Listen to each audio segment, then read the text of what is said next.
यशाश्री जी मुंबई से। राधे राधे महाराज जी। गुरुदेव, समय ऐसा है कि अभी सब चीजों से ऊब चुकी हूँ, कुछ भी सहने की हिम्मत नहीं है, बहुत टूट चुकी हूँ गुरुदेव। हृदय बहुत कमजोर हो चुका है। कोई भी घटना घटती है तो लगता है भगवान मेरे साथ ऐसा क्यों कर रहे हैं। कुछ उत्तर नहीं मिल रहा महाराज जी, निराशा। वैसे हम आपको सही बताएं, भगवान कृपा सिंधु हैं, भगवान किसी का मंगल, इतने दयालु भगवान हैं। बस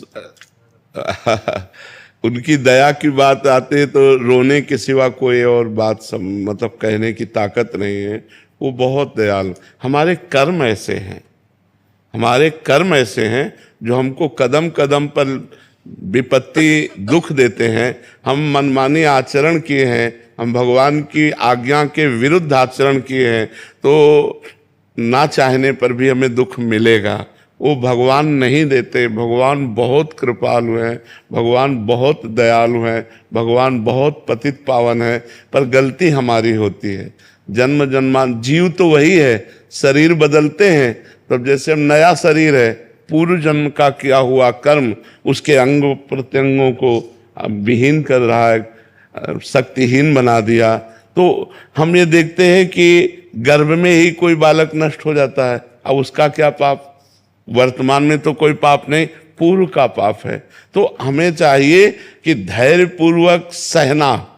गलती हमसे हुई पर हम भगवान से प्रार्थना करें कि मुझे सहने की सामर्थ्य दो या विपत्ति नष्ट करो। ये कभी हम ना सोचे कि भगवान ने ऐसा क्यों किया। आपसे सच्ची कहते हैं, भगवान बहुत करुणामय, मंगल भवन अमंगल हारी। वो कभी किसी का अमंगल क्यों करेंगे? हम उनके बच्चे हैं, वो हमें दुख क्यों देंगे? पर हमने कर्म ऐसे कर लिया, जाने अनजाने में हमसे कर्म ऐसे बन गए, अब उनका फल हमको दुख दे रहा है। भगवान दुख नहीं दे रहे। भगवान बहुत कृपालु है। भगवान तो सर्वज्ञ हैं, पर वो अपने बनाए हुए कानून को बिल्कुल सत्य निर्धारित करते हैं, वैसे ही पालन करना पड़ेगा। अगर भगवान ने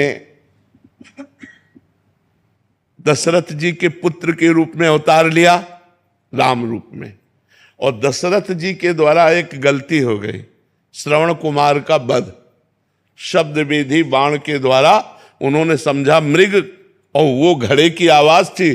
श्रवण कुमार की छाती पे बाण लगा और प्राण। तो उनके पिता ने कि जैसे मैं पुत्र वियोग में तड़प कर प्राण त्याग रहा हूं, ऐसे तुम पुत्र वियोग में प्राण त्यागोगे। तो भगवान राम स्वयं उनके पुत्र के रूप में अवतरित हुए, पर क्या कानून तोड़ा? क्या? वैसे ही हा पुत्र कहते हुए, हा राम कहते हुए दशरथ जी को प्राण त्यागना पड़ा कि नहीं त्यागना? यद्यपि भगवान स्वयं उनके पुत्र हैं, भगवान चाहे तो हर बात मिटा सकते, लेकिन भगवान कानून को नहीं मिटाते। जो कानून भगवान ने बनाया उसका स्वयं भगवान पालन करते हैं। तो हम जीव हैं, हमारे द्वारा कुछ कर्म ऐसे बिगड़े हो जाते हैं जिनका फल हमें दुख भोगना पड़ता है। तो हम धैर्यवान बने, हम नाम जप करें, पर भगवान को न कोसे कि भगवान ने हमको ऐसा। भगवान बहुत कृपालु हैं और भगवान ऐसा कभी किसी को कष्ट नहीं दे सकते। देखो, इतने कृपालु हैं कि भगवान को जो गाली देता है, भगवान की जो निंदा करता है, उसको भी सूर्य, वायु, धरती, पानी, भोजन सब भगवान दे रहे हैं। नहीं दे रहे? नहीं तो वो चाहे तो 1 मिनट में दिल फेल कर दे, वो चाहे तो 1 मिनट में दुर्दशा कर दे। भगवान है, लेकिन भगवान पापियों की भी दुर्दशा नहीं करते। उनका पाप कर्म उनको खुद दंड देता है, भगवान दंड नहीं देते। भगवान तो कृपा करते हैं, भगवान तो अतिशय कृपालु हैं। अनंत माताओं के हृदय में जितना प्यार है वो सब भगवान के एक अंश से हो। भगवान वात्सल्य समुद्र है, वो हमको क्यों कष्ट देंगे? हमारे कर्म हमको कष्ट दे रहे हैं। कर्म प्रधान है, जैसा जैसा हम कर्म करेंगे वैसा ही हमें भोगना पड़ेगा।